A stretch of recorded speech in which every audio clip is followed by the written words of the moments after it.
This lesson, we're going to learn how to sketch a possible graph given a set of conditions.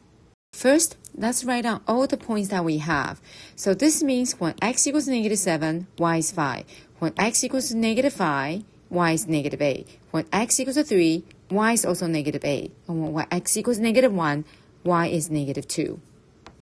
The next information, they are talking about f prime. So the first thing is we're going to draw a f prime number line, and then we're going to put the information on.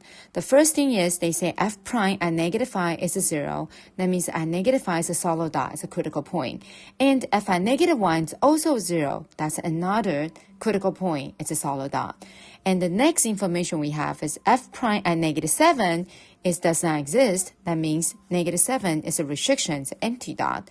And f at 3 is also does not exist. That means it's also a restriction. That's also another empty dot.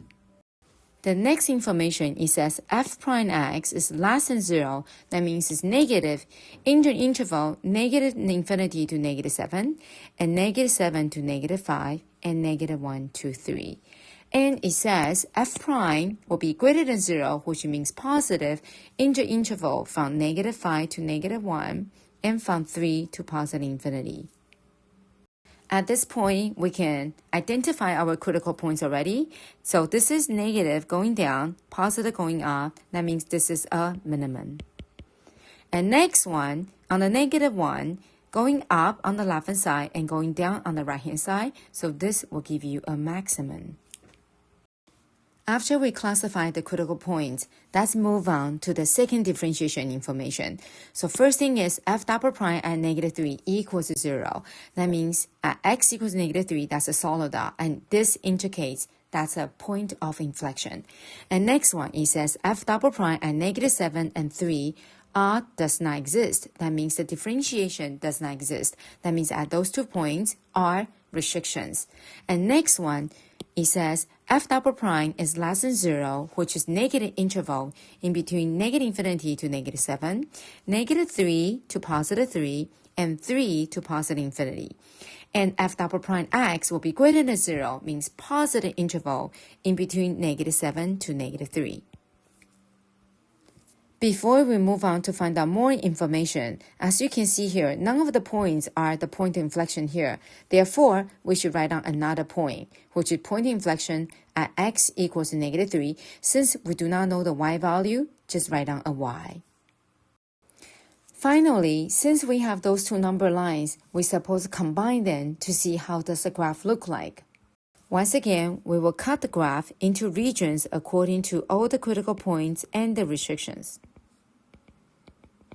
And let's write down the concavities. So this is concave down, this is concave up, this is concave up, this is also concave down, and concave down.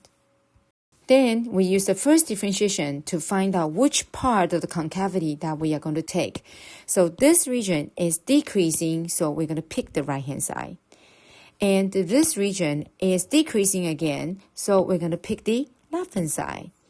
And this region, this is positive, which is increasing. That means we're going to pick the right-hand side. And this region also, again, is positive. That means increasing. So we're going to pick the left-hand side. And the next region, the differentiation becomes negative. That means going down. That means we're going to pick the right-hand side, which is going down. And the last region, the first differentiation is positive. That means it's increasing. So we're going to pick the left-hand side. After we have determined the shape of the graph for each interval, let's erase this. Now we are ready to identify each open dot and solid dot to see what kind of point do they have. So it will be always easier to identify the solid ones first. So since we know this is a minimum and that's a maximum and this is a point of inflection, let's write it down first. So that's a minimum. That's a point of inflection. And this is a maximum.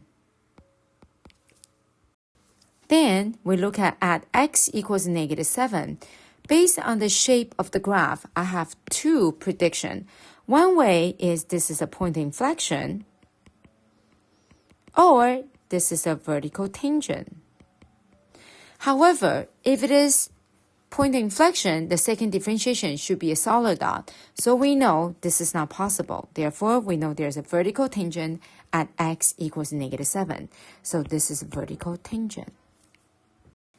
Next, at x equals 3, based on the shape of the graph, I have two predictions.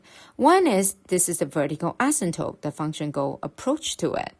Or it is a cusp. So which one do I take? Since there is a point defined at 3 and -8, that means x equals 3 is defined. That means it couldn't be a vertical asymptote. Therefore, we know this is a cusp. Now we are ready to do the graph. First, label x and y, and let's label our scales. So I'm going to do 2, 4, 6, 2, 4, 6. And let's put all the solid dots first. Next, at each solid dot, we're going to draw a little bit of shape, how the function will look like. So at -7 and 5, it should be looking like a vertical tangent. So the graph will like this. Next one, at -5 and -8 should be a minimum. So we drew like that. And at -1 and -2 should be a maximum. So let's draw a little graph like that. And at 3 and -8 should be a cusp. So we draw like this. And before we connect all the graph, let's read the last information. When x is approaching to -infinity, that means on the left-hand side of the graph, y is always going up, which is positive infinity. Next one, when x approaching to positive infinity, y is approaching to 5. This indicates there is a horizontal asymptote at y equals 5 on the right-hand side of the graph. And now, we can connect the graph now. After we connect all the points using the shape that we have, you can clearly see at x equals -3, it is a point of inflection.